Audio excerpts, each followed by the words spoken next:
اسلام کی خوبیوں اور اسلام کی بہترین باتوں کو اس سلسلے میں بیان کیا جاتا ہے تاکہ ہمیں عمل کی ترغیب ملے اور ہم اسلامی تعلیمات کے مزید قریب آئیں تاکہ راہ جنت اور راہ ہدایت کو ہم پا سکیں، اللہ تبارک و تعالیٰ کی رضا ہمیں حاصل ہو۔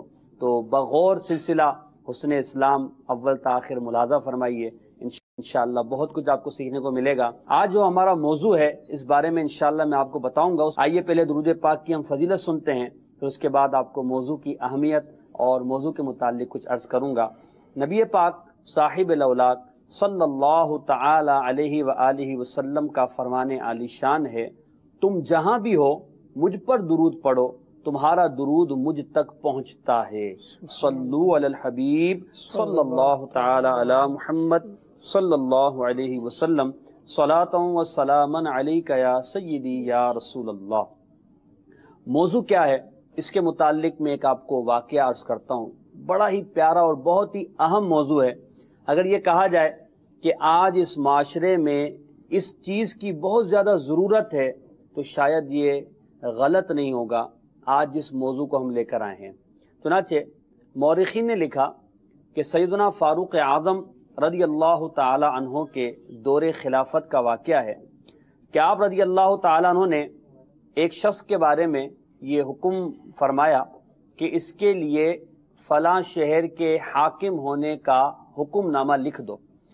چنانچہ کاتب اس شخص کے بارے میں ابھی لکھنا ہی چاہتا تھا، لکھنے کے لیے بیٹھا تھا۔ فاروق اعظم رضی اللہ تعالیٰ عنہ کی مجلس میں حاضر تھا۔ اتنے میں فاروق اعظم رضی اللہ تعالیٰ عنہ کے پاس ایک چھوٹا بچہ آیا۔ فاروق اعظم نے فرط محبت و شفقت سے اسے اپنے گود میں بٹھا لیا اور پیار کیا۔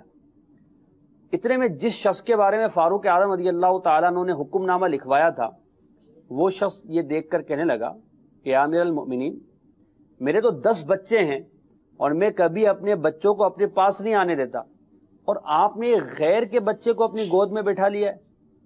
فاروق اعظم رضی اللہ تعالیٰ عنہ نے جیسے یہ سنا تو کاتب سے کہا کہ یہ حکم نامہ ختم کر دو، اور جو میں نے حکم لکھوایا ہے وہ اب جاری نہیں ہوگا۔ وہ شخص بڑا پریشان ہوا، حیرت میں مبتلا تھا کہ آخر مجھ سے ایسا کیا کام ہو گیا کہ تھوڑی دیر قبل تو فرمایا جا رہا تھا کہ اس کو فلاں شہر کی حکومت دے دو، گورنر بنا دو، اور ابھی یہ منع کر دیا گیا۔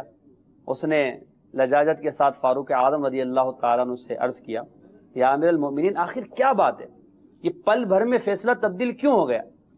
ذرا سنیے فاروق اعظم رضی اللہ تعالیٰ عنہ نے جواب کیا دیا۔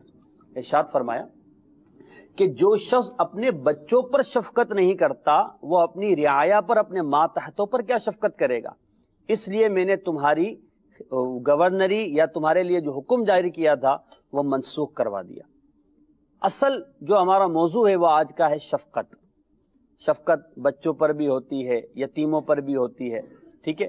تو اب جس شخص کے دل میں رحم نہیں ہے، شفقت نہیں ہے، محبت نہیں ہے، وہ کسی کے ساتھ اچھا برتاؤ کرنے کے لیے نہیں بڑھ سکتا۔ یہی اس واقعے میں فاروق اعظم رضی اللہ تعالی عنہ کی طرف سے ہمیں سمجھایا گیا ہے۔ تو آج کا موضوع ہے شفقت۔ اس حوالے سے انشاءاللہ ہم بات کریں گے۔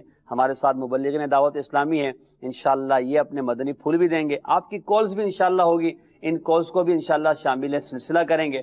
مگر ہم پہلے آئیے شفقت کے حوالے سے سن لیتے ہیں کہ دیکھیں لفظ تو ہے شفقت، بڑا آسان ہے شفقت۔ شفقت کیجئے بھائی، ارے بھائی شفقت کیا کریں بلال بھائی، ارے آپ تو شفقت کرتے ہی نہیں ہیں، تو یہ شفقت کے معنی بھی بتا دیجئے کہ ہے کیا۔ بعض دفعہ ہمارے ہاں نام بھی ہوتا ہے شفقت بھائی، جی شفقت خان، محمد شفقت، تو یہ شفقت کے معنی کیا ہے؟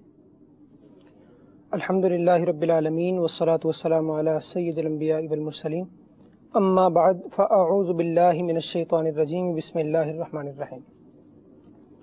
شفقت کا دراصل اگر دیکھا جائے تعریف کے اعتبار سے تو بڑا وسیع مفہوم ہے اس کا، اور یہ اسلام کی وہ خوبصورتی ہے کہ جو دیگر مذاہب کے اندر ہمیں اتنی زیادہ نظر نہیں آتی۔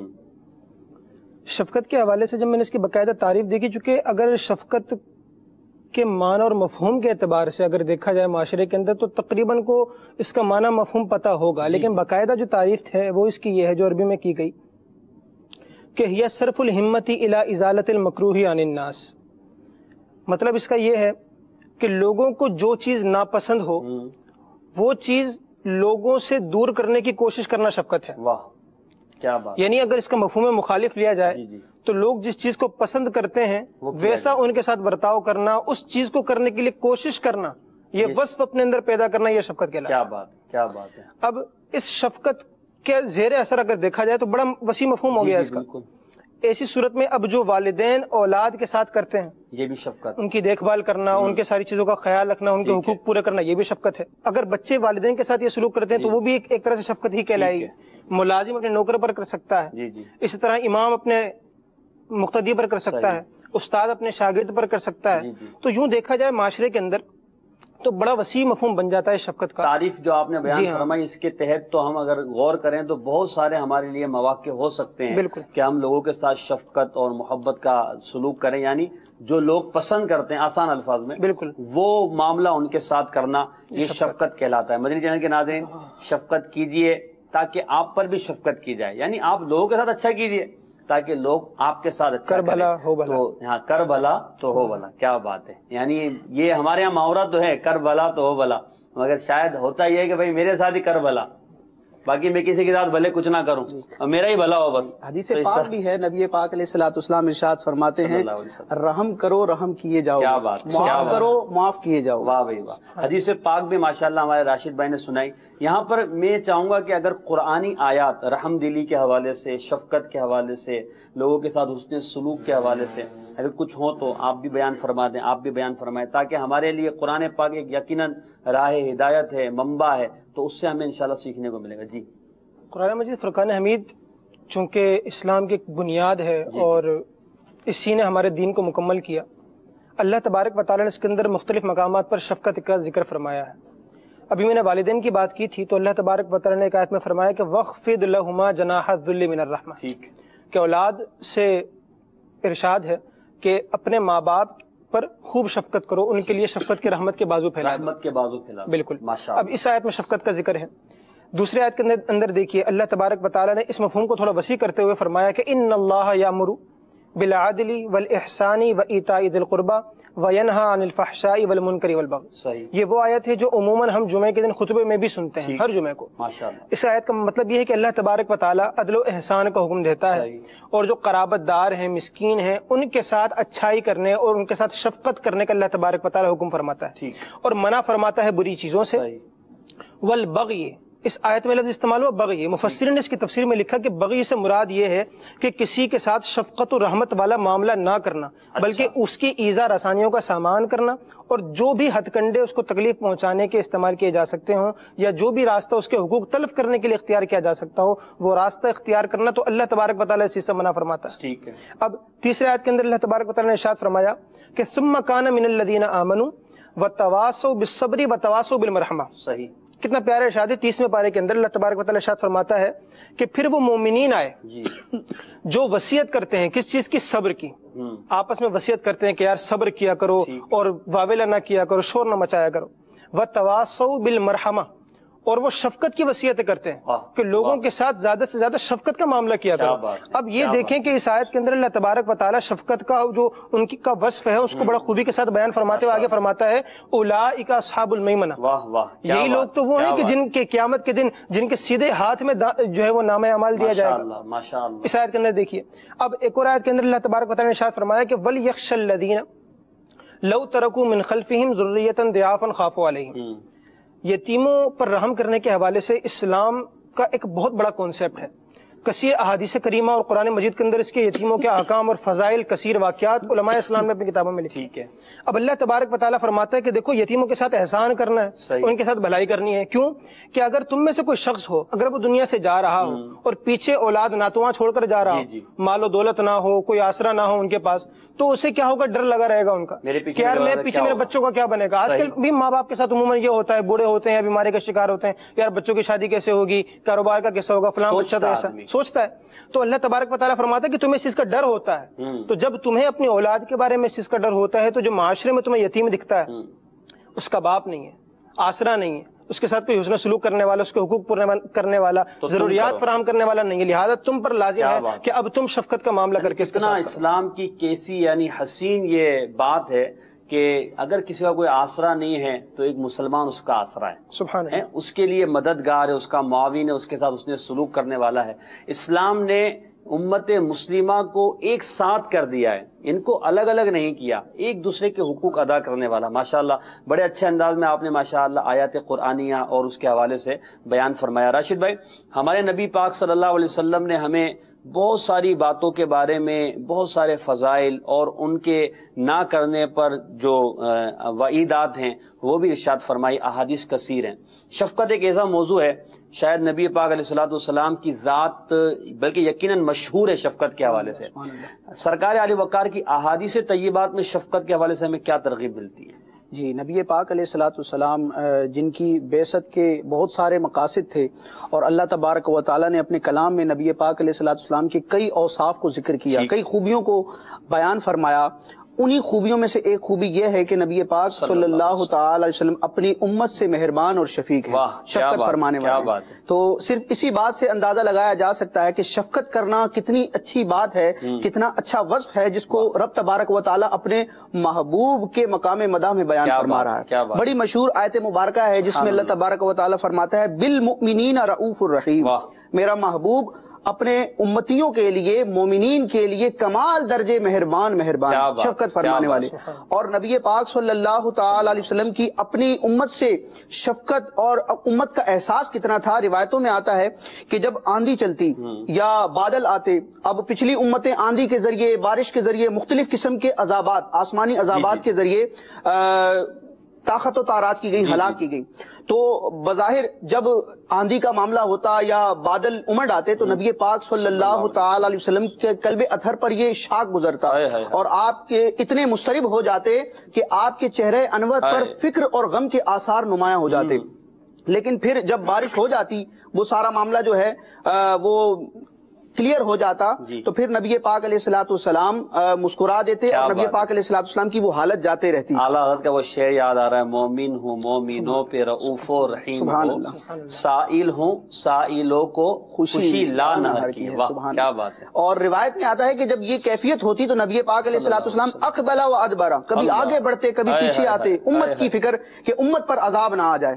لیکن جب وہ بارش ہو جاتی، وہ معاملہ سب موقوف ہو جاتا تو نبی پاک علیہ الصلوۃ والسلام کی حالت جو ہے وہ نارمل ہو جاتی۔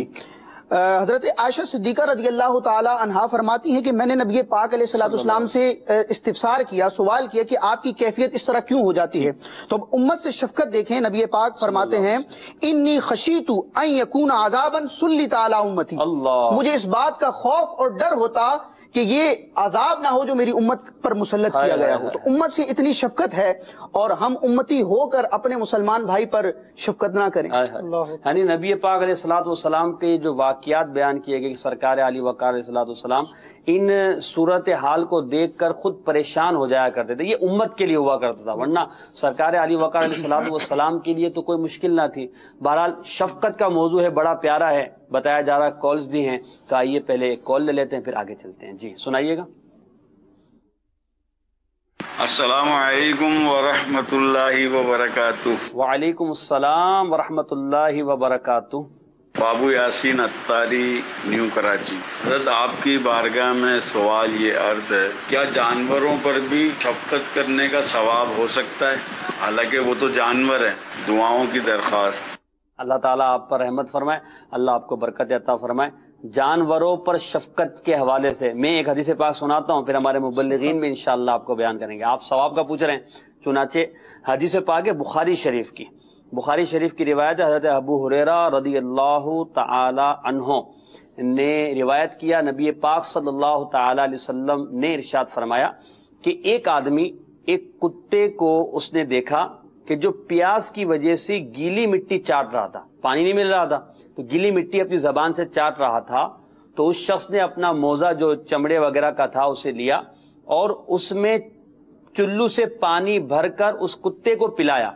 یہاں تک کہ وہ سیراب ہو گیا تو اللہ تبارک و تعالی کو اس کا یہ کام اتنا پسند آیا کہ اس کو جنت میں داخل فرما دیا. یعنی کتے کے ساتھ شفقت کی، رحم دلی کا اس نے سلوک کیا تو اس پر اللہ تبارک و تعالی نے رحم فرمایا، اسے جنت کی بشارت عطا فرمائے. آپ کیا فرماتے ہیں بلال بھائی، راشد بھائی، جانوروں پر شفقت کرنے کا ثواب ملے گا؟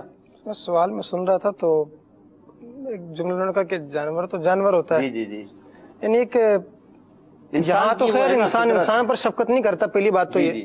دوسرا چلیں جانور کا پوچھتے ہیں. میں تو کہتا ہوں کہ جانور تو چلو پھر بھی کوئی جسامت رکھتا ہے، کوئی ہلنا جلنا میں اس کا دکھتا ہے، کھانا پینا بھی دکھتا ہے. شریعت اسلامیہ تو ہمیں جو دیگر جو چیزیں ہوتی ہیں، درخت ہیں اور اس طرح کی معاشرے کی جو بھی چیزیں ان کو بھی تلف کرنے سے بچنے کا حکم فرماتا ہے. گویا کہ ان پر بھی ہماری شفقت ہے کہ ہماری ذات سے ان کو بھی نقصان نہیں پہنچنا. اب جانوروں کی انہوں نے بات کی تو ابو داؤد شریف کی بڑی پیاری حدیث مبارکہ ہے سبحان اللہ کہ سید عالم صلی اللہ تعالی علیہ وسلم ایک صحابی کے باغ میں تشریف لے گئے تو وہاں پر ایک اونٹ تھا. اونٹ نے جیسے ہی آپ کو دیکھا نا وہ رونے لگا. اچھا. اور بارگاہ رسالت میں حاضر ہو گیا اور بڑے پھوٹ پھوٹ کر رونے لگا. بڑی اس کی عجیب حالت ہو گئی. اب سید عالم صلی اللہ علیہ وسلم چونکہ رحیم ہیں، شفیق ہیں، آپ نے اونٹ پر یوں ہاتھ پھیرا، گویا اس کو پیار کیا، اس پر شفقت کا ہاتھ رکھا تو اس کو دلاسا ہوا اور وہ خاموش ہو گیا. پھر آپ نے کہا کہ اس اونٹ کا مالک کون ہے؟ صحیح. جب اونٹ کے مالک حاضر ہوئے بارگاہ رسالت میں تو آپ علیہ السلام نے ارشاد فرمایا کہ دیکھو یہ جو تمہارے اونٹ ہیں، تمہارے جانور ہیں، یہ گویا تمہارے محکوم ہوتے ہیں، تم ان کے حاکم ہوتے ہو، ماتحت ہیں تمہارے یہ. تو اب تم پر یہ لازم ہے کہ تم ان کے ساتھ اچھائی کا سلوک کرو اور ان کو کسی بھی قسم کی تکلیف سے بچاؤ. اور آپ علیہ السلام نے آگے ارشاد فرمایا کہ یہ اس لیے رو رہا تھا کہ تم اسے نمبر 1 چارہ کم دیتے ہو، نمبر 2 اس کی طاقت سے زیادہ بوجھ اٹھواتے ہو. اب آپ علیہ السلام رحمت للعالمین ہیں، دونوں جہاں میں کے لیے رحمت بن کر آئے ہیں تو اس دونوں جہاں کے اندر جانور بھی آتے ہیں. اچھا یہ تو تھی حدیث مبارکہ. اب صحابی کا عمل دیکھیے. ابو دردہ رضی اللہ تعالیٰ عنہ بڑے مشہور صحابی ہیں. ان کے پاس ایک اونٹ ہوا کرتا تھا، اس اونٹ کا نام تھا دمون یا پھر دمون. ٹھیک. اب اس اونٹ کے ساتھ دیکھیں برتاؤ کیا کرتے ہیں. آپ کی سواری کا جانور ہے، آپ اس کو بالکل پیٹ بھر کر چارہ کھلایا کرتے تھے، طاقت سے زیادہ بوجھ نہیں لادا کرتے تھے. اور کسی کو اگر کرایہ پر دینا پڑ جاتا تھا کہ یار سامان لانا ہے تو آپ کا اونٹ چاہیے، تو آپ اس کو کرایہ پر دیتے ہوئے اس کو نصیحت کرتے تھے کہ بھائی اس پر اس کی طاقت سے زیادہ بوجھ مت لادنا اور ایک بندہ اس پر سوار ہونا، 2 بندے سوار مت ہونا. اب کیا ہوا، جب اس دمون اونٹ کی وفات کا وقت آیا نا، وہ مرنے لگا جب وہ، تو اس اونٹ کے پاس کھڑے ہو کر دیکھیے ایک بے زبان جانور ہے اور صحابہ رسول کا عمل دیکھیے. اونٹ کے پاس کھڑے ہو کر صحابہ رسول فرماتے ہیں کہ اے دمون، میں نے زندگی بھر تیرے ساتھ بڑا بھلائی والا معاملہ کیا ہے، تجھے چارہ پیٹ بھر کے دیتا تھا، تیرے ساتھ بھلائی والا سلوک کرتا تھا، کبھی تیرے پہ زیادہ بوجھ نہیں لادا. تو قیامت کے دن تو میری پکڑ مت کرنا. اللہ اکبر. یہ صحابہ رسول کا عمل ہے جانوروں کے ساتھ. اور ایک آج ہمارے ہاں ہے کہ جو ہم کلپس دیکھتے رہتے ہیں، کبھی بیچارے چوہے کی دم کے ساتھ غبارہ باندھ کے گیس کو اس کو ہوا میں اڑا دیا جاتا ہے، کبھی گدھے کو نہر میں گرا دیا جاتا ہے. تو یہ جانوروں کے ساتھ ایذا رسانے کا معاملہ، وہ تو بے زبان ہے.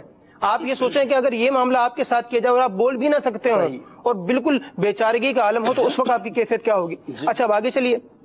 ابراہیم بن ادم رحمۃ اللہ تعالی علیہ، اس واقعے کو زہد امام احمد بن حنبل میں بھی یہ موجود ہے. ابراہیم بن ادم رحمۃ اللہ علیہ فرماتے ہیں کہ بنی اسرائیل میں ایک شخص تھا، اس نے کیا کیا کہ بچڑے کو اس کی ماں یعنی گائے کے سامنے ذبح کر دیا. صرف یہ معاملہ کیا، یعنی ایک گویا تکلیف کا معاملہ ہے. اگرچہ وہ بے زبان ہے، ماں کیا بول سکتی ہے، وہ جانور بظاہر کیا محسوس کرتا ہوگا، لیکن چونکہ وہ اس کی ماں تھی، وہ اس کا بیٹا تھا، بچڑا اس کا بچہ تھا، تو اس بچڑے کو اس کی ماں کے سامنے ذبح کر دیا. تو اس شفقت کا معاملہ نہ کرنے کی وجہ سے اللہ تبارک و تعالی نے اس کے دونوں ہاتھ شل فرما دیے. وہ ان سے کام نہیں کر سکتا تھا، ختم ہو چکے تھے، فالج ہو گیا تھا. اب کیا ہوا کہ وہ اسی طرح اس کا معاملہ چلتا رہا. ایک مرتبہ اس نے یہ دیکھا کہ گھونسلے سے ایک پرندہ زمین پر گر گیا. ٹھیک. اب یہ پرندہ بیچارہ اڑ نہیں سکتا تھا، یہ بیچارہ پریشان کہ میں اوپر کیسے جاؤں. اب اوپر جو اس کے گویا کے اکیلے والدین تھے، اس کے سرپرست تھے اس کا پورا، وہ بھی اس کو بڑی حسرت بھری نگاہوں سے دیکھیں کہ یار اب ہم اس کو اوپر کیسے لائیں. تو اس شخص نے کسی ذریعے سے اس پرندے کو اٹھا کے گھونسلے تک پہنچا دیا. تو اس رحمت و شفقت کی وجہ سے اللہ تبارک و تعالیٰ نے اس کو دوبارہ اس کے دونوں. کیا بات ہے. مدنی چینل کے ناظرین ذرا آپ دیکھیں کہ جانوروں کے ساتھ اچھا سلوک کرنے پر رب تبارک و تعالیٰ کتنا بندے کے ساتھ احسان و فضل فرماتا ہے. یہ ہمارا اسلام ہے، یہ ہمارا دین ہے، ہمیں سکھاتا ہے بے زبانوں کے ساتھ اچھا سلوک کیا جائے. ساتھ انہوں نے یہ بھی فرمایا کہ ہم آپس میں ہی نہیں کرتے، تو جانوروں کا تو معاملہ اس سے بھی جو ہے وہ ادنا کی طرف چلا جاتا ہے کہ ہم ان کے ساتھ کیا سلوک کریں. ہم مزید کالز بھی انشاءاللہ لیں گے. راشد بھائی، نبی پاک علیہ الصلوۃ والسلام شفقت کے ساتھ مشہور ہیں. آپ نے ماشاءاللہ کچھ احادیث سنائے. نبی پاک علیہ الصلوۃ والسلام کی شفقت کا کوئی ایسا واقعہ جس سے ہمیں ترغیب ملے اور ہم جو ہے شفقت پر ابھریں، اپنے اسلامی بھائیوں کے ساتھ رحم دلی کا کوئی سلوک کیا جائے؟ نبی پاک صلی اللہ تعالی علیہ وسلم کی ذات سراپا رحمت، سراپا شفقت ہے. نبی پاک علیہ الصلوۃ والسلام کے فرامین ہوں، اپنے صحابہ اپنی امت کے ساتھ معاملات ہوں، ہر معاملے میں شفقت نظر آئے. میں آپ کے سوال کا جواب دینے سے پہلے وہ جو جانور پر ظلم کا اور جانور کے حقوق کا معاملہ تھا اس پر میں کچھ عرض کروں گا. اچھا، جانور کے حقوق آپ نے لفظ استعمال کیا. یہاں تو ہم بندوں کے حقوق ادا نہیں کرتے، حقوق العباد کے معاملے میں جو ہے ہم کوتا ہیں. تو جانور کے حقوق، جانور کے بھی حقوق ہوتے ہیں. مثال کے طور پر ہم کوئی جانور پالتے ہیں تو اب اس کا خیال رکھنا، سارے معاملات کرنا، یہ ہماری ذمہ داری ہے اور اس کے حقوق میں شامل ہے. روایتوں میں آتا ہے کہ جب تم کوئی جانور پالو تو 70 مرتبہ دن میں 70 مرتبہ اس کو دانا اور پانی دکھاؤ. یعنی مبالغتاً یہ فرمایا گیا کہ کھانے پینے کے معاملے میں اس پر اس کا خیال رکھا جائے، اس کو بھوک اور پیاس میں مبتلا نہ کیا جائے. ہمیں تو بھوک لگتی تو ہم فریج سے نکال لیتے ہیں، کبھی دکان سے خرید لیتے ہیں، وہ کہاں بولے گا. جی.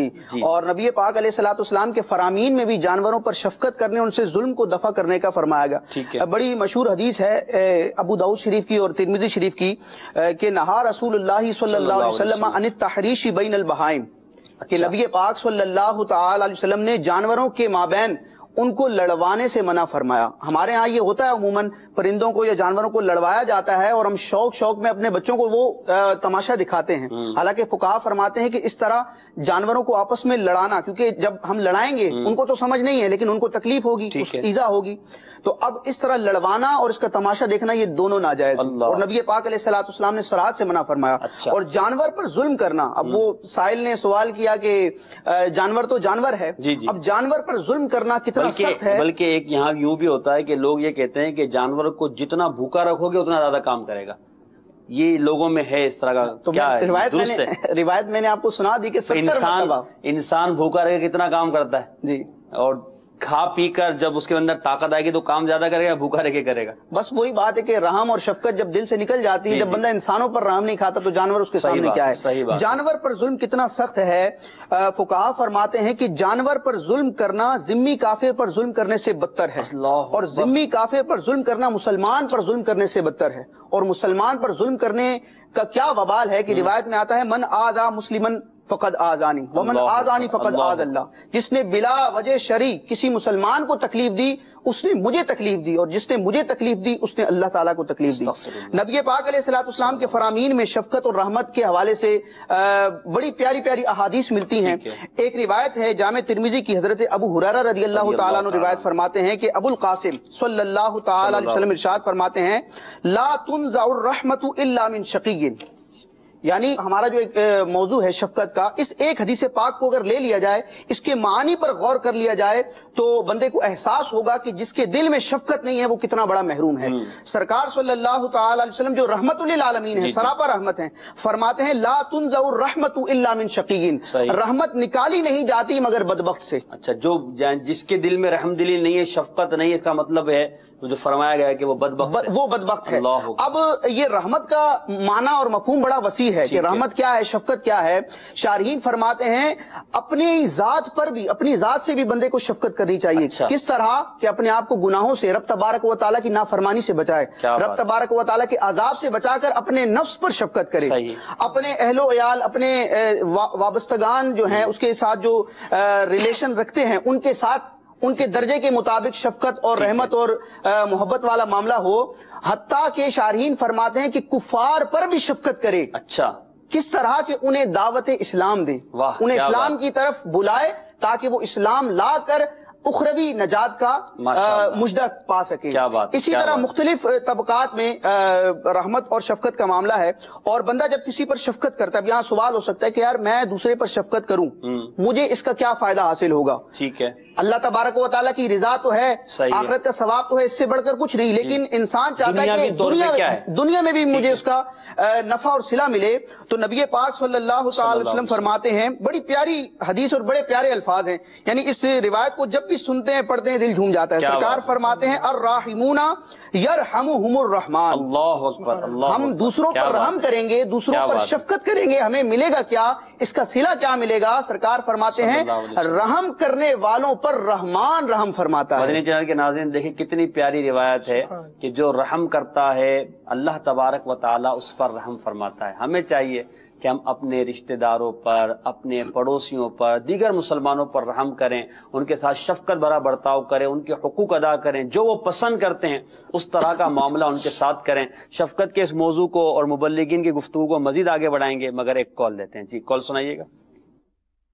سکے عطار غلام یاسین عطاری ہند گجرات کے شہر بروڈا سے عرض کر رہا ہوں. ماشاء اللہ, مرحبا. سلسلہ حسن اسلام اور موضوع بھی بہت پیارا ہے, شفقت. اللہ تعالی ہم تمام ہی کو شفقت کرنا نصیب فرمائے. مگر سوال یہ ہے کہ گھر کے چھوٹے چھوٹے بچوں پر اللہ کے کرم سے شفقت کی جاتی ہے, مگر ان پر شفقت کرنے کے بعد بھی جو ہے وہ بچے قابو میں نہیں آتے, پھر ان پر زبردستی ان پر جو ہے کچھ سختی کرنی پڑتی ہے ضرورت. تو آیا اس بنا پر سختی کی جائے یا نہ کی جائے؟ رہنمائی فرما دیں. ایک ایسا مسئلہ ہے یہ. اب آپ شادی شدہ ہیں؟ حضور آپ کے بچے ہیں؟ نہیں ہیں ماشاء اللہ. ہمارے کیمرہ مین ہیں بعض شادی شدہ. تو یہ بچے, سوال تو انہوں نے بڑا پیارا کیا ہے کہ بچوں پہ شفقت تو کرنی چاہیے مگر نہیں مانتے بس اوقات, کیا کیا جائے؟ کہ شفقت کی ہم جو بات کر رہے ہیں نا, یہ ہماری طرف سے ترغیب ہے. ٹھیک ہے, شریعت اسلامیہ میں ترغیب دیتی ہے کہ آپ نے شفقت کرنی ہے. اب آگے رپلائی میں آپ کو کیا ملتا ہے تو یہ ڈیپینڈ نہیں کرتا کہ آپ نے شفقت کو جاری کب رکھنا ہے, کہ اگر آگے سے رپلائی آپ کو ویسا ملے, آپ کے شفقت کے مطابق ملے تو آپ نے اس چیز کو جاری رکھنا, ورنہ شفقت ختم کر دینی ہے. اب دیکھیں بچے تو بچے ہوتے ہیں, ٹھیک ہے, بچے تو ضد کریں گے نا. وہ اگر بچہ شرارت نہ کرے اس کو بچہ کون کہے؟ ٹھیک. بلکہ بعض بچے تو اگر بہت زیادہ سیدھے ہوں تو عجیب سے سمجھے جاتے ہیں, کہتے ہیں یار یہ کیا اتنا بالکل سیدھا سے بچہ ہے اور بیٹھ کے کوئی بات ہی نہیں کرتا اور چپ چاپ بیٹھا رہتا, کام کرتا ہے بس اسکول کا, اور کسی سے کھیلتا کتا بھی نہیں. مطلب یہ ہے کہ بچے کے ساتھ اچھا برتاؤ کیا جائے, اور جہاں لگتا ہے کہ یہاں اس کو تھوڑا سا سختی سے یہاں خالی شفقت کا معاملہ نہیں ہے, یہاں بچے کے جدا حقوق ہیں. ٹھیک ہے, شریعت اسلامیہ نے پورا ایک نصاب گویا کہ بچوں کی تربیت کا احاطہ کیا ہے. تو خالی شفقت کا معاملہ نہیں, ان کے دیگر حقوق کو بھی دیکھتے ہوئے ہمیں بہت سارے معاملات بچوں کے وہ ہیں جو ان کے ساتھ کرنے ہیں, اور ان کی چیزوں کو ٹولریٹ کرنا ہے. یہ ہماری ذمہ داری ہے. شفقت کا معاملہ ہمیں ان پر کے ساتھ کرنا ہے, اور اللہ نے چاہا تو ہماری شفقت کے نتیجے میں یہ بھی بڑے ہو کر ہمارا سہارا بنیں گے, اور یہ بھی لوگوں کے ساتھ شفقت کا معاملہ کریں گے. کیونکہ بچے بہت زیادہ آبزرو کرتے ہیں چیزوں کو. وہ اگر والدین کو دیکھیں گے یار اتنے زیادہ شفیق ہیں, ہماری غلطیوں پر بھی نہیں مارتے, میں نے گلاس توڑ دیا کچھ نہیں کہا, بڑا شفقت سے سمجھا دیا, کوئی اور غلطی کر دی, گھر والے بولیں گے یار نقصان کر رہا ہے. مثال دے رہا ہوں, دیکھیں یہ تربیت کا حصہ ہے, یہ چیزیں تربیت کا حصہ ہیں. آج اگر مثال سمجھائیں گے اس کو بالکل محبت سے, بالکل اسے سمجھایا جائے گا, بتایا تو جائے گا نا کہ یہ غلط بتایا جائے گا اسے, لیکن اس کے ساتھ ایسا معاملہ کہ جس سے اس کا دل ٹوٹ جائے بالکل, اور آگے وہ مزید کچھ بھی کرنے کی حرکت نہ کرے, ایسے معاملے سے بچا جائے. یعنی سمجھانے کا, ترغیب کا انداز ایسا ہونا چاہیے کہ وہ اس معاملے کو سمجھ کر اپنی زندگی کا حصہ بنا لے, یعنی آئندہ وہ کام نہ کرے. ایسا نہ ہو کہ وہ مزید ضدی ہو جائے. چلے ایک کال اور سنا دے, پھر انشاءاللہ موضوع کو آگے لے کے چلتے ہیں. ایک کال اور سنائیے گا. السلام علیکم. وعلیکم السلام ورحمۃ اللہ وبرکاتہ. مجھے پوچھنا یہ تھا کہ اگر اولاد ضدی ہو, بات بات پر فرمائشیں کرتی ہوں, کیا تب بھی اس پر شفقت کرنی چاہیے؟ جی راشد بھائی. دیکھیے شفقت کا مفہوم جو ہے نا بڑا وسیع ہے. اولاد کے ساتھ شفقت کیا ہے, ایسا نہیں کہ بچے نے جو ڈیمانڈ کی اس کی وہ ڈیمانڈ پوری کرنا, اس کی خواہش پوری کرنا, یہی شفقت ہے. بچہ نا سمجھ ہے, اس کو اپنے نفع نقصان کا نہیں پتا, لیکن والدین سمجھدار ہیں, شعور والے ہیں. تو اب بچے نے کوئی بھی فرمائش کی ہے, ڈیمانڈ کی ہے, تو اب ماں باپ غور کریں کہ یہ جو فرمائش کر رہا ہے اس کی فرمائش پوری کرنے میں اس کا نفع ہے یا نقصان ہے. ان چیزوں کو دیکھے, اگر نقصان کا پہلو نظر آتا ہے تو اب وہ چیز نہ دے, اس کی وہ خواہش پوری نہ کرے. اب بظاہر تو بچہ ضد کرے گا, روئے گا کہ میرے ماں باپ نے میری بات نہیں مانی, لیکن در حقیقت یہ شفقت ہے. یعنی آپ کی جو بات ہے اس کا مفہوم یہ ہوا کہ والدین یا جو ان کے افسر ہیں, حاکم جو ان پر کہلاتے ہیں, وہ یہ دیکھیں کہ اس چیز کو پورا کرنے میں اس کی بھلائی ہے تو یہ شفقت ہے, اور اس کی یہ بات پورا نہ کرنے میں اس کی بھلائی ہے تو یہ شفقت ہے. اعلیٰ حضرت مجدد اعظم رحمۃ اللہ تعالی علیہ نے اولاد کے حقوق پر پورا رسالہ تحریر فرمایا, مشعلۃ الارشاد فی حقوق الاولاد. اس میں اعلیٰ حضرت ایک مقام پر فرماتے ہیں کہ جو مانگے, یعنی بچہ اپنے باپ سے جو مانگے, یعنی فرمائش کرے, اعلیٰ حضرت کے الفاظ ہیں کہ جو وہ مانگے بر وجہ مناسب اس کو دے. بر وجہ مناسب، یہ کتنا پیارا جملہ ہے، اعلیٰ حضرت کے کلام پر ماشاءاللہ قربان، کمال ہے. کیا بات، دیکھ لیں کہ یہ دینے میں اس کا بھلا ہے یا نقصان ہے، کیا بات اس کے حساب سے بر وجہ مناسب. بھائی سائل محترم آپ نے سن لیا کہ اعلیٰ حضرت رحمۃ اللہ تعالی علیہ نے ہمیں فرما دیا کہ بچہ جو مانگے بر وجہ مناسب ان کو دے، یعنی جو اگر اس کے مناسب ہے تو دے دیں، اور اگر ان کے مناسب نہیں ہے تو پھر اس کو اس بات سے روک کے سمجھائے. بچہ تو بچہ ہے، بچہ تو ضد کرتا ہے، اگر بچہ ضد نہ کرے تو بچہ کیوں ہوا؟ آپ میں اور بچے میں فرق کیا ہے؟ فرق یہی تو ہے کہ بچہ بعض اوقات بات نہیں مانتا، اس لیے تو بعض اوقات جب بڑا کوئی ہوتا ہے نا اور وہ بات نہیں مانتا تو بولے بچوں جیسی حرکتیں کر رہا ہے، یار یہ اڑیل ہے، بات مانتا ہی نہیں، یہ بچوں کی طرح جو ہے وہ بس کسی بات کو کہتا ہے تو اس کو پورا کرنے کے لیے ہی لگ جاتا ہے. تو بچوں کی بات پر ناراض بھی نہ ہوا جائے اور ان کو اچھے انداز میں سمجھایا جائے. موضوع ہمارا ہے شفقت، اور شفقت کے حوالے سے ہم بڑے پیارے پیارے مدنی پھول سن رہے ہیں. میں یہاں پر ایک حدیث پاک کوٹ کروں گا جس میں عدم شفقت کا نقصان بیان کیا گیا. پھر میں آپ سے بھی عرض کروں گا کہ آپ ارشاد فرمائیں کہ اگر عدم شفقت ہم نہ، یعنی شفقت نہ ہو، معاشرے سے شفقت ختم ہو جائے تو اس کے کیا نقصانات ہوتے ہیں. ایک حدیث پاک ہے، چنانچہ بخاری شریف کی حدیث ہے، وہاں ہم نے کتے کے ساتھ جس نے بھلائی کی اس کے لیے ہم نے جنت کی بشارت کی حدیث سنی.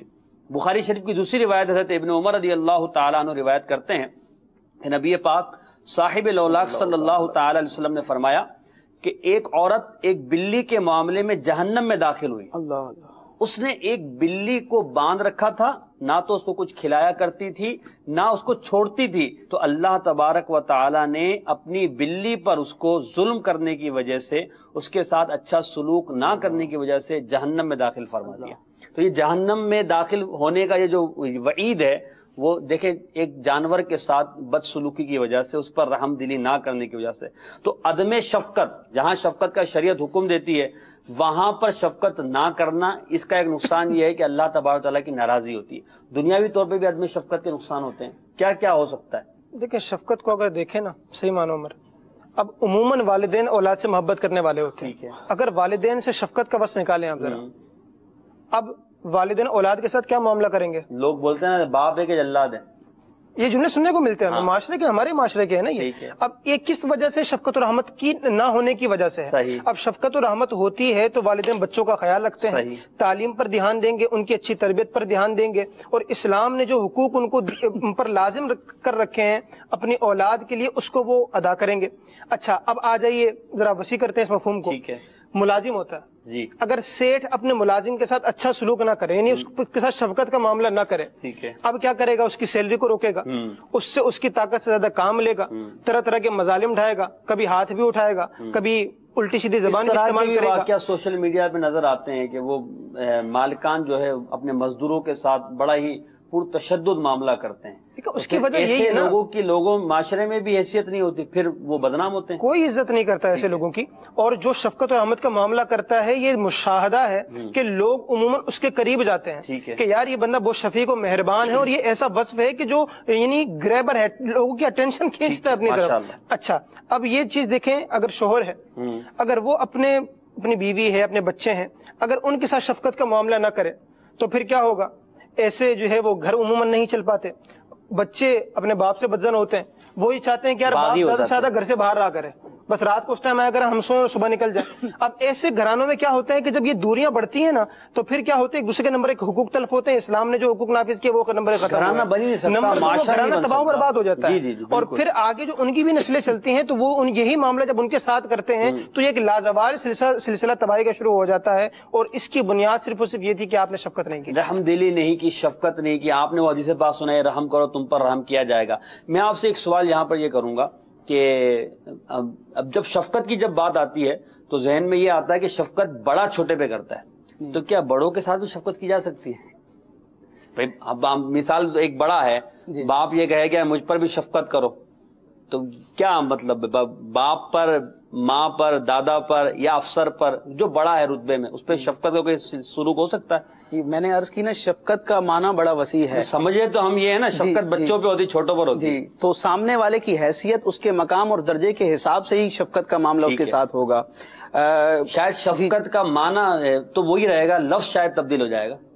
بڑے کے ساتھ کریں گے شفقت نہیں کہیں گے، رحم دلی کہیں گے، اس کا تعارف اور نام بدل جائے گا لیکن حقیقتاً شفقت کا معنی اس میں پایا جائے گا۔ امام ترمذی نے ایک باب باندھا ترمذی شریف میں کہ مسلمان کا مسلمان پر شفقت کرنا، کسی لفظ کے ساتھ آپ نے پورا باب قائم، چیپٹر قائم فرمایا، اس میں احادیث لے کے آئے، ایک حدیث پاک ہے جو اسی باب میں آپ نے ذکر فرمائی۔ میں مسلم شریف کے الفاظ پڑھتا ہوں، سرکار فرماتے کونوا عباد اللہ اخوانا، واہ اے اللہ کے بندو سب بھائی بھائی ہو جاؤ۔ کیا بات، کیا بات، المسلم اخو المسلمی، مسلمان مسلمان کا بھائی ہے۔ اب یہ صرف نام کا بھائی نہیں ہے، جیسے آپ نے فرمایا کہ اپنے سے بڑے یا اپنے برابر ہم پلہ شخص سے بھی شفقت ہو سکتی ہے، جی شفقت ہوگی لیکن اس کے انداز اور اس کے تقاضے بدل جائیں گے۔ سرکار فرماتے ہیں المسلم اخو المسلمی، مسلمان مسلمان کا بھائی ہے، صرف نام کی حد تک نہیں، مسلمان مسلمان کا بھائی ہے۔ اس رشتے کا اب تقاضا یہ ہے کہ لا یظلمہ، ایک مسلمان دوسرے مسلمان پر ظلم نہیں کرے گا، ولا یخذلہ، اور اس کی مدد نہیں چھوڑے گا، اگر اس کو مدد کی حاجت پڑے گی تو اس کی مدد کرے گا، ولا یحقرہ، اور اسے حقیر نہیں جانے گا۔ یہ مسلمان کے حقوق ادا کرنا، تین باتوں میں نبی پاک علیہ الصلوۃ والسلام نے وہ اتنی پیاری تعلیم دے دی کہ شاید اگر اسی پر عمل کیا جائے تو ہمارا معاشرہ جو ہے وہ بہترین معاشرہ بن سکے۔ جی، اور اسی طرح اپنے سے چھوٹوں پر جب بھلائی کا معاملہ کیا جاتا ہے تو عموماً اس کو شفقت کہا جاتا ہے، اور اپنے سے بڑے پر جب اس طرح کا معاملہ ہوتا ہے تو اس کو اس کی تعظیم توقیر کہا جاتا ہے، اور دونوں کا نبی پاک علیہ الصلوۃ والسلام نے حکم ارشاد فرمایا۔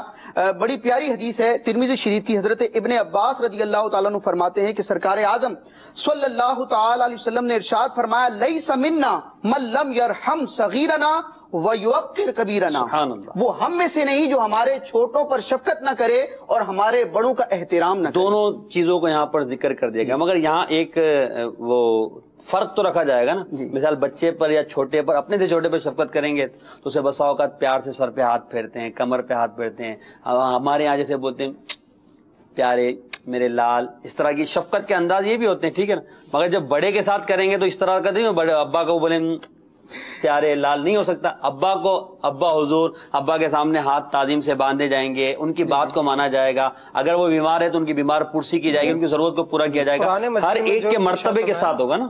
وخفض لہما جناح الذل من الرحمہ، آپ کہہ رہے ہیں شفقت نہیں ہو سکتی، تو یہاں تو صراحتاً آیت کے اندر اولاد کو حکم نہیں ہو سکتی، اب میں اس کا انداز بتا رہا ہوں، آیت میں انداز بتایا گیا اما یبلغن عندک الکبر احدہما او کلاہما فلا تقل لہما، کیا بات ہے، اب والدین کوئی بھی طرف سے ان کی طرف سے معاملہ پہنچے اف تک نہیں کہنا، اللہ ٹھیک ہے، ولا تنہرہما، ان کو جھڑکنا بھی نہیں ہے، بے عزتی ان کی نہیں کرنی ہے، وقل لہما قولا کریما، اور ان دونوں سے پیاری بات کرنی ہے، عزت والی بات کرنی ہے کہ جس سے ان کا احترام پتہ چلے کہ یار یہ میرے والدین ہیں، یہ انداز اپنانا ظاہر ہے۔ اور محسن بھائی آپ نے جو بات کی نا کہ کس طرح شفقت کریں اور انداز کیسا ہوگا، تو ابو داؤد شریف کی بڑی پیاری روایت ہے، نبی پاک صلی اللہ تعالی وسلم کو اللہ تعالیٰ نے جوامع الکلم عطا فرمایا، سرکار فرماتے ہیں انزل الناس منازلہم، لوگوں کو ان کے مرتبے میں اتارو، جس کا جو مرتبہ مقام ہے، جو اس کی حیثیت ہے، وہ اس کا حق اس کو دیا جائے۔ بچوں کے ساتھ بچوں والا معاملہ، بڑوں کے ساتھ بڑوں والا، بزرگوں کے واقعات بھی شفقت کے حوالے سے بہت پیارے پیارے ہیں۔ اب بزرگ ہمارے جو اسلاف گزرے ہیں انہوں نے اس طرح کی جو ہے داستان رقم کی ہے کہ ہم ان کو سنتے ہیں تو حیرت زدہ رہ جاتے ہیں کہ آخر یہ کیسے ہو سکتا ہے، یعنی اتنا پیار بھرا ماحول، اتنی شفقت کا والا ماحول، اللہ اللہ۔ بزرگوں کے واقعات میں سے کوئی ایک واقعہ آپ بیان فرمائیں۔ میں دنیا میں سب سے پہلے آنے والے انسان، ہم سب کے جو ابو البشر ہیں ماشاءاللہ، سیدنا آدم صفی اللہ علیہ نبینا علیہ الصلوۃ والسلام، ان کا واقعہ ہے علوم کے اندر لکھا ہے، مجھے بڑا مزہ آ گیا، ٹھیک ہے، یعنی اولاد پر شفقت کی ہم بات کر رہے تھے نا کہ اولاد کے ساتھ شفیق ہونا چاہیے۔ اب اس میں جو واقعہ بزرگ نے بیان کیا، فرماتے ہیں کہ حضرت آدم علیہ السلام کی بہت ساری اولادیں تھیں، ٹھیک ہے، اور وہ بچے آپ کے ارد گرد جمع ہوئے ہوتے تھے، صحیح۔ اب حضرت آدم علیہ السلام وہاں پہ آرام کر رہے ہیں اور بچے ان کے اوپر اس طرح چڑھتے تھے کہ گویا سیڑھی ایک ہو اور وہ چڑھ رہی ہو، یعنی سیڑھی اب رکھتے ہیں تو وہ ایک یوں ترچھی ہوتی ہے، نہیں وہ ترچھی ہوتی ہے، سیڑھی ترچھی رکھتے ہیں پھر اوپر چڑھا جاتا ہے۔ اب وہ جیسے اگر تشریف فرما ہے، لیٹے ہوئے ہیں اگر، تو وہ گویا کہ اپنے اس کے ذریعے یعنی ٹانگ کے ذریعے گویا ترچھی کر کے اوپر چڑھ رہے، پسلیوں کو دبا رہے، اب پسلیوں کو اوپر چڑھ کے سینے پر آ گئے، اب سینے پر چلتے ہوئے کبھی چہرے پر چڑھ رہے ہیں، کبھی کندھے پر چڑھ رہے ہیں، کبھی پاؤں کی طرف آ رہے ہیں، اور حضرت آدم علیہ السلام بالکل نگاہیں جھکائے خاموش ہیں، اور بچوں کی اس کیفیت کو بالکل بھی آپ کو یہ نہیں کہ ایک ایزا والی آپ کیفیت ظاہر کریں یا بچوں کو کچھ جھاڑ دیں آگے سے، ایسا کوئی معاملہ نہیں تھا، ایسی شفقت کی آپ کی مثال آپ کو وہاں پر نظر آتی ہے۔ اور آج اگر اس چیز کو دیکھا جائے، یعنی باپ ہے وہ اگر کام کر کے جاب سے اپنے گھر پہنچا ہے اور بچہ ٹھیک ہے بھاگتا ہوا آتا ہے، ابو آ گئے، وہ پیار کیا، اس کو اتار دیا گود سے، چل بھائی. اب اگر وہ کھانا کھا کے لیٹا ہوا آرام کرنے لگا، کھانا کھانے کے دوران ہی اگر کچھ کر دے تو اس وقت کیا معاملہ ہوتا ہے؟ پھر تو اب وہاں پر یہ دیکھیے کہ ابو البشر ہیں اور ان کا کیا حال ہے، اور کیسی شفقت فرماتے ہیں، اور ایک ہم ہیں اور ہماری شفقتوں کا عالم کیا ہے. اچھا، اب یہاں پر ایک اور ہے امام حسن رضی اللہ تعالیٰ عنہ. آپ فرماتے ہیں کہ ایک شخص تھا، وہ اپنے غلام کو مار رہا تھا. اب غلام کو اتنی تکلیف ہو رہی تھی تو وہ کہنے لگا اعوذ باللہ، میں اللہ کی پناہ مانگتا ہوں، مجھے معاف کرو، مجھے اتنا نہیں مارو. لیکن وہ شخص نہیں رک رہا تھا. اتنے میں ہوا یوں کہ رحمت اللہ عالمین صلی اللہ تعالیٰ علیہ وسلم کا وہاں سے گزر ہوا. غلام کی جیسے ہی نظر پڑی نا آقا کے چہرے پر تو فوراً کہنے لگا اعوذ برسول اللہ، میں رسول اللہ کی پناہ مانگتا ہوں. اب جیسے ہی مارنے والے نے دیکھا کہ رسول اللہ صلی اللہ علیہ وسلم تشریف لے آئے، فوراً چھوڑ دیا. تو حضور نے فرمایا کہ جو شخص رسول اللہ کی پناہ مانگ رہا ہے تو جب وہ اللہ کی پناہ مانگ رہا تھا تو اس وقت اس کو پناہ دینا زیادہ اولا تھا، زیادہ مناسب تھا. پھر آگے آپ علیہ السلام نے ارشاد فرمایا کہ جس شخص کو تم یوں ہاتھ اٹھا رہے ہو، اگر تم اس کو ابھی یوں معاف نہ کرتے، روایتوں میں آتا ہے کہ جیسے ہی حضور نے دیکھا اس شخص نے اپنے غلام کو آزاد کر دیا. اب حضور نے فرمایا کہ اگر تم اس کو آزاد نہ کرتے تو ضرور تمہیں جہنم کی لپٹ آگ پہنچتی. اب دیکھیے کہ غلاموں کے ساتھ جو شفقت کا معاملہ ہے وہ کس قدر ضروری ہے کہ یہاں پر اگر اس کو وہ اتنا مار رہا تھا، تکلیف پہنچا رہا تھا، اور یہی معاملہ اگر آج ہمارے ساتھ ہو، لوگوں نے گھروں میں نوکر رکھے ہوتے ہیں. صحیح. اب یہ نوکر ہمارے کوئی زرخرید غلام نہیں ہے کہ ہماری ملکیت ہو یہ ہماری، لیکن کیا ان کے ساتھ کیسا معاملہ کیا جاتا ہے؟ زبان سے لے کے اپنے ہاتھوں تک ہاتھ سے نہ بھی کرے تو زبان سے ایسی باتیں نکالی جاتی ہیں کہ اس کا دل اندر سے جو چکنا چور ہو جائے. جراحات السنان الحتیہ، امراۃ المناجی کے اندر فرماتے ہیں، یہ حضرت علی کا قول ہے، نیزے کے زخم ہوتے ہیں وہ بھر جاتے ہیں، ولا یلتم ما جرح اللسان، لیکن جو زبان کا جو زخم ہوتا ہے وہ کبھی نہیں بھرا کرتا. راشد بھائی یہ جو بات بیان کی انہوں نے، اس سوال کروں گا، معذرت آپ کی بات کاٹی میں نے. زبان کے زخم بھر جاتے ہیں، شریعت جو ہے جانوروں کے ساتھ جو ہے شفقت کا فرما رہی ہے، اپنے نوکروں کے ساتھ، اپنے ماتحتوں کے ساتھ جو ہمارے معاشرے میں بدسلوکی کا ایک رواج پڑ گیا ہے، اور اس کو شاید لوگ برا بھی نہیں سمجھتے. میں سیٹ ہوں نا اس کا، میں اس کو پیسے دیتا ہوں نا، تو اس لیے میں اس کے ساتھ جو اس طرح کی بات کرتا ہوں، زبان سے ایسی باتیں کہتے ہیں، گالیاں دیتے ہیں. ایسے لوگوں کے کیا بنے گا کیا؟ نبی پاک صلی اللہ تعالی علیہ وسلم نے جہاں معاشرے کے دیگر افراد اور دیگر طبقوں پر شفقت کا اور ان کے ساتھ مہربانی اور رحم کرنے کا حکم ارشاد فرمایا، وہیں خادمین اور جو ماتحت ہوتے ہیں، زیر تسلط ہوتے ہیں، ان کے بھی حقوق بیان فرمائے. روایت میں آتا ہے کہ ایک شخص نے نبی پاک صلی اللہ تعالی علیہ وسلم کی بارگاہ میں عرض کی، یا رسول اللہ، میں اپنے خادم کو کتنی دفعہ معاف کروں؟ اب خادم ہے، اس نے غلطی کرنی ہے، خطا کرنی ہے، آپ کے مزاج کے خلاف بھی معاملہ ہو جائے گا کیونکہ وہ انسان ہے، خطا کر سکتا ہے. تو اس شخص نے عرض کی، یا رسول اللہ، میں اپنے خادم کو کتنی مرتبہ معاف کروں؟ صحیح. کتنی مرتبہ اس کی غلطی پر صرف نظر کروں؟ ٹھیک. نبی پاک صلی اللہ تعالی علیہ وسلم نے سکوت فرمایا، جواب نہ دیا. دوبارہ سوال ہوا، پھر سکوت فرمایا.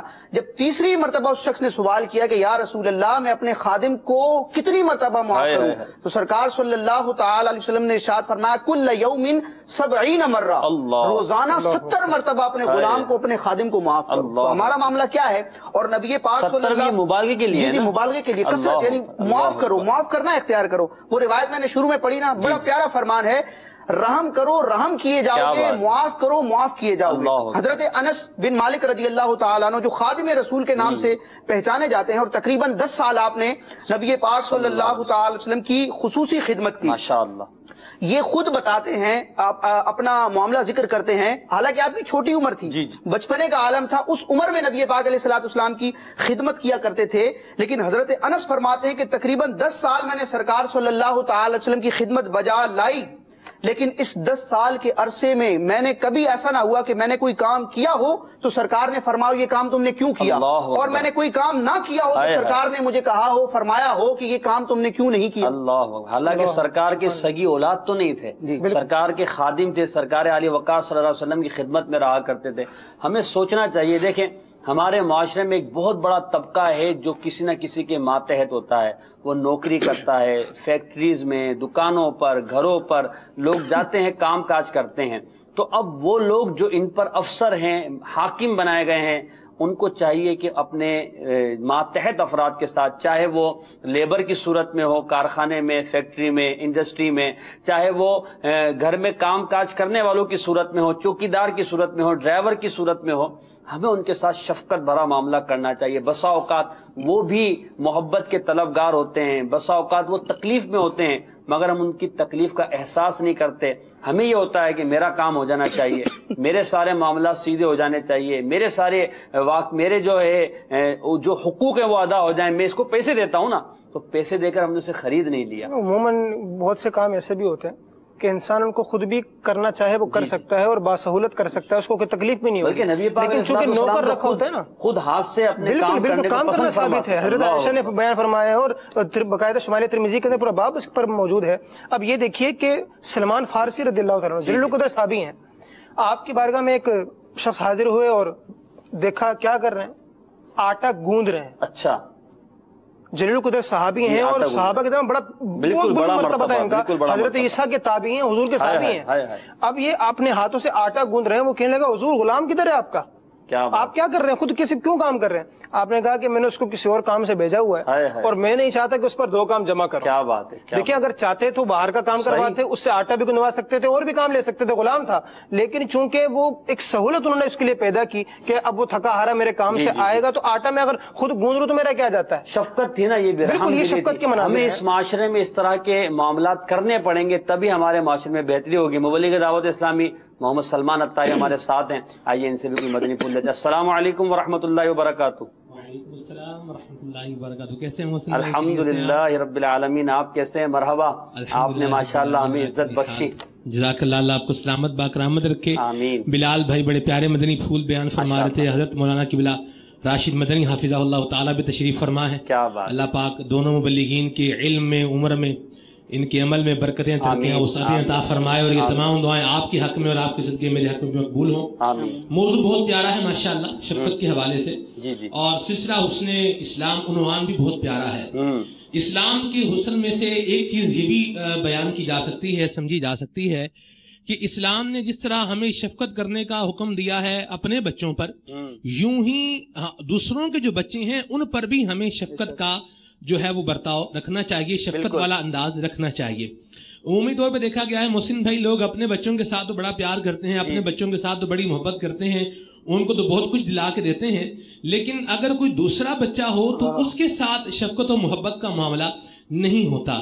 ایک تو ہوتا نہیں ہے، اچھا اگر ہو تو جیسا ہونا چاہیے ویسا نہیں ہوتا، یہ معاملہ، یہ انداز بھی نہیں ہونا چاہیے۔ ہمارے پیارے اسلام نے، ہمارے پیارے آقا صلی اللہ تعالی علیہ وآلہ وسلم نے ہماری جو تربیت فرمائی ہے وہ یہ ہے کہ کامل ایمان والا وہ ہے کہ جو اپنے لیے پسند کرتا ہے اپنے مسلمان بھائی کے لیے وہی پسند کرتا ہے۔ کیا بات! کیا بات! میں اپنے بچے کے لیے یہ پسند کرتا ہوں کہ میں اس سے پیار سے بات کروں، میں اپنے بچے کو کچھ چیز کھانے کو دوں، میرا بچہ غلطی کر لے تو میں اس پہ درگزر کر دوں، تو یوں ہی جو دوسرے بچے ہیں، چاہے میرے رشتہ داروں کے بچے ہیں، چاہے میرے گلی محلے کے بچے ہیں، چاہے ہمارے کمپاؤنڈ میں، ہمارے سراؤنڈنگ ایریا میں رہنے والے بچے ہیں، ان کے ساتھ بھی ہمارا محبت بھرا اور پیار بھرا انداز ہونا چاہیے۔ آج محسن بھائی میں نے ایک ایسی بات دیکھی کہ جسے دیکھ کر میں عجیب سی میرے دل کی کیفیت ہے، اور اپنے جذبات کو کس طرح الفاظ میں بیان کروں مجھے سمجھ میں نہیں آ رہا۔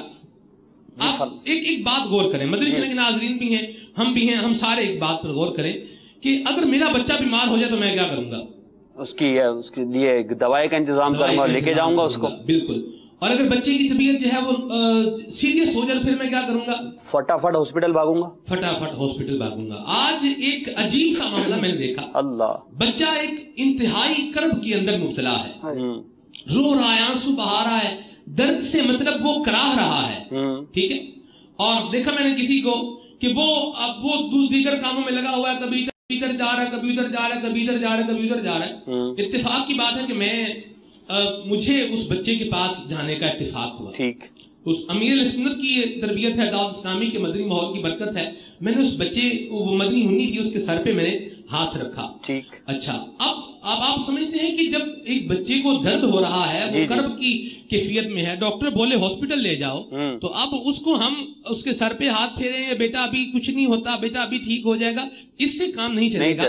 جب ڈاکٹر نے کہا ہاسپٹل میں لے کے جائیں تو اٹس مینس بچے کو ہاسپٹل میں لے کر جائیں.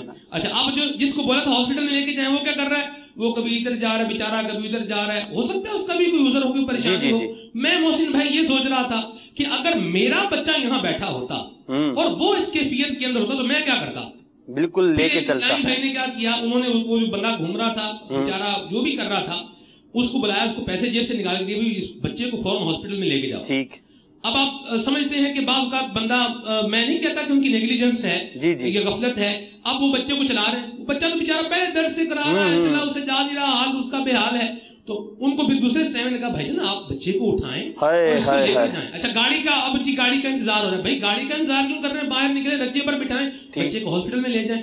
تو یہ آج ایک چیز دیکھنے میں آئی. اور میں محسن بھائی، میں نے ایک وقت گزارا ہے کہ جب میرا بچہ تکلیف میں تھا، صحیح، اور کیسی تکلیف میں تھا، کیسے کرب میں تھا، یعنی مجھے وہ باتیں ساری ذہن میں آ گئی. تو یہ دعوت اسلامی کے مدنی ماحول کی برکت ہے الحمدللہ کہ دعوت اسلامی کے مدنی ماحول نے ہمیں یہ احساس دیا ہے، امیر سنت کی ذات بابرکات نے ہمیں خیر خواہی کا ذہن دیا ہے کہ بندہ اپنے اوپر بھی غور کرے، کہ جس طرح بات کنکلوژن کرے تو یہی بنے گی کہ جس طرح میں یہ چاہتا ہوں میرا بچہ ایزی رہے، جس طرح میں یہ چاہتا ہوں میرا بچہ سکھی رہے، جس طرح میں یہ چاہتا ہوں میرا بچہ خوش رہے، جس طرح میں یہ چاہتا ہوں کہ میرے بچے کے ساتھ حسن سلوک کیا جائے، ویسے ہی ہمیں اپنے معاشرے کے اندر جتنے بھی ہمارے رشتہ داروں کے بچے ہیں، ہمارے مسلمانوں کے بچے ہیں، ہمیں ان کے ساتھ حسن سلوک بھی کرنا چاہیے. اور اگر ہم دیکھیں کہ کوئی کرب کے اندر ہے، کوئی مصیبت کے اندر ہے، کوئی پریشانی کے اندر ہے، تو ہم اس کی پریشانی دور کرنے کی کوشش کریں. یہ بھی ایک بچے پر شفقت کا ہی انداز ہے. سلمان بھائی اجر جو ہے وہ اللہ تبارک و تعالیٰ ہی عطا فرمائے. بالکل ماشاءاللہ، بڑی اچھی گفتگو. یہ بچے ہی کے ساتھ خاص نہیں ہے نا،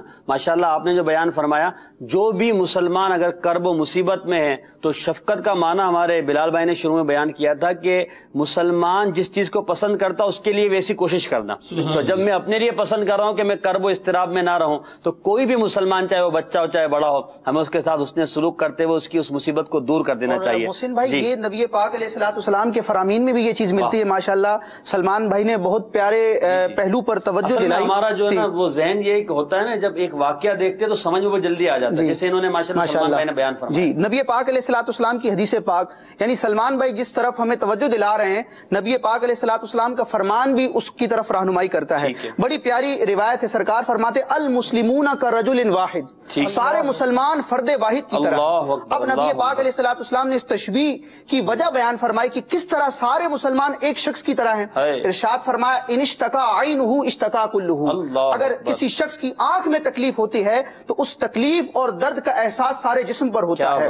ان اشتکا رأسہ اشتکا کلہ، اگر کسی شخص کے سر میں درد ہوتا ہے، سر میں تکلیف ہوتی ہے تو سارا جسم اس تکلیف کو محسوس کرتا ہے. تو ہم بتقاضۂ مسلمان ہونے کے، نبی پاک علیہ الصلوۃ والسلام کے امتی ہونے کی حیثیت سے، ہمارا خالق ایک، ہمارا معبود ایک، ہمارے نبی ایک، ہمارا دین ایک، ہمارا ایمان عقیدہ ایک، تو پھر ہم ان معاملات میں جدا جدا کیوں ہیں؟ تو مسلمان ہونے کا، کامل مسلمان ہونے کا تقاضا یہ ہے کہ جس طرح میرے اپنے بچے پر، میرے عزیز پر تکلیف آتی ہے، مجھ پر تکلیف آتی ہے، تو مجھے اس کا احساس ہوتا ہے اور اس تکلیف کو دور کرنے کی میں تدابیر کرتا ہوں. اسی طرح میرے مسلمان بھائی، اگرچہ خون اور نسب کا رشتہ نہیں ہے لیکن ایمان کا رشتہ ہے، مصطفیٰ علیہ الصلوۃ والسلام کی نسبت کا رشتہ ہے. جی اس رشتے اور نسبت مصطفیٰ کا پاس کرتے ہوئے مجھے اپنے مسلمان بھائی یا اس کے بچے یا اس سے ریلیٹڈ جو بھی افراد ہیں ان سے مشکل کو دور کرنے اور ان کا معین اور مددگار بننے کی کوشش کرنی چاہیے. انما المؤمنون اخوہ، مسلمان بھائی. محسن بھائی میں نے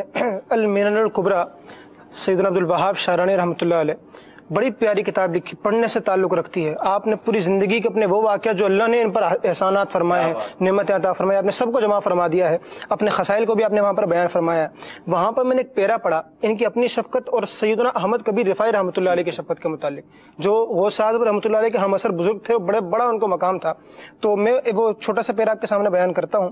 عبد الوہاب شارانی رحمۃ اللہ علیہ فرماتے ہیں کہ میں یتیموں، اندھوں، کوڑیوں، لنگڑوں اور ان سب پر کثرت سے شفقت کرتا ہوں، خصوصاً اگر وہ میرے پڑوس میں رہتے ہوں، حتیٰ کہ میں تمنا کرتا ہوں کہ میرے سارے پڑوسی لنگڑے اور شکستگان ہوں۔ کیسی بات کر رہے ہیں؟ میں تمنا کرتا ہوں، یعنی ایک ان کی خدمت کرنے کا مبالغہ ہے کہ یار میرے سارے یہ جمع ہو جائے اور میں ان کی خدمت کیا کروں۔ ہمارے گھر میں کوئی بیمار ہو جائے تو ہمارا حال برا ہوتا ہے، مطلب بولتا ہے یار کیا مصیبت گلے پڑ گئی ہے معاذ اللہ۔ تو یہ جذبہ دیکھیں ان کا کہ فرماتے ہیں کہ میں تمنا کرتا ہوں کہ میرے جو سارے پڑوسی ہیں وہ ایسے ہوں۔ اب آگے احمد کبیر رفاعی رحمۃ اللہ علیہ کا معمول بیان کرتے ہیں کہ وہ کیا کرتے تھے، وہ کیڑے پڑے ہوئے کتوں کے پیچھے علاج کے لیے چکر لگایا کرتے تھے۔ اللہ اللہ، معاشرے میں دیکھیں کتنا زبردست کنکلوژن ہے کہ وہ کیڑے پڑے ہوئے کتوں کے پیچھے علاج کے لیے چکر لگایا کرتے تھے۔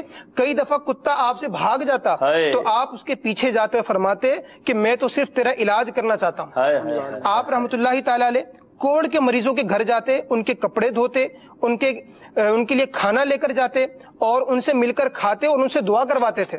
اچھا، جو بوڑھی عورتیں ہوتی تھیں، بیوائیں ہوتی تھیں، ان کی حاجتیں پوری کرتے تھے، ان کے ساتھ اچھا سلوک کرتے تھے، اور کثیر مخلوق صرف آپ کی شفقت کی وجہ سے آپ کے ہاتھ میں مسلمان ہوئے۔ اب آپ فرماتے ہیں کہ آپ رحمۃ اللہ تعالی علیہ کو ابو الایتام والمساکین کہا جاتا تھا، یعنی مساکین کی خدمت کرنے والا، مساکین والا۔